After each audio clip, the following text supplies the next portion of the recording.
Doğu Türkistan'da Çin baskısı ve haksız yere yapılan tutuklamalar devam ederken eğitim kamplarında tutulan milyonlarca Uygur Türk'ünü hapiste tutması ve hükümet tarafından herhangi bir açıklama yapılmaması üzerine bugün 11 Ağustos Wall Street Journal gazetesinde yer alan habere göre Amerika Birleşik Devletleri Senatörü Çin'in Müslüman Uygur Türkleri üzerindeki baskısını ortaya çıkarmak ve yaptırım uygulamak adına Xinjiang Parti Genel Sekreterine Chen Guangguo'yu yeniden denetlemek ve yaptırım uygulamak için çağrı yaptığı bildirildi.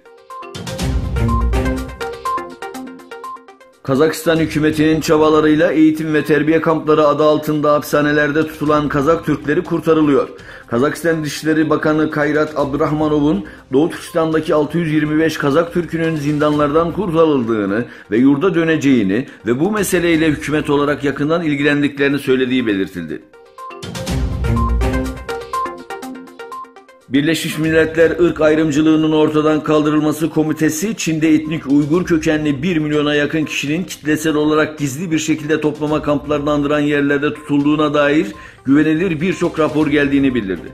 Komite üyesi Guy McDougall, Cenevre'de 2 gün sürecek toplantıların açılışında yaptığı konuşmada bunun dışında ayrıca 2 milyona yakın yine Uygur ve Müslüman azınlığın beyin yıkama faaliyetleri için siyasi kamplara zorla gönderildiği suçlamasında bulundu.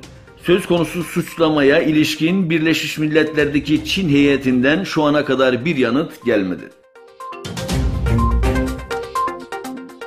Çin'in Şincan Uygur Özerk Bölgesi'nde akademisyen olan Profesör Doktor Rahile Davut'un ortadan kaybolduğu iddia edildi.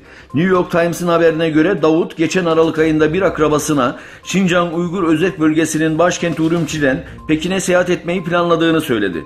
Urumçi'deki Şincan Üniversitesi'nde ders veren ve Uygur eserleri, folkloru, müzik ve el sanatları konusunda uluslararası üne sahip Davut'tan o günden sonra haber alınamadı. Ailesi ve yakın arkadaşları ortadan kaybolmasının üstünden 8 ay geçen Davut'un Uygurlar üzerindeki sert kısıtlamaların bir parçası olarak gizlice tutuklandığını savunuyor.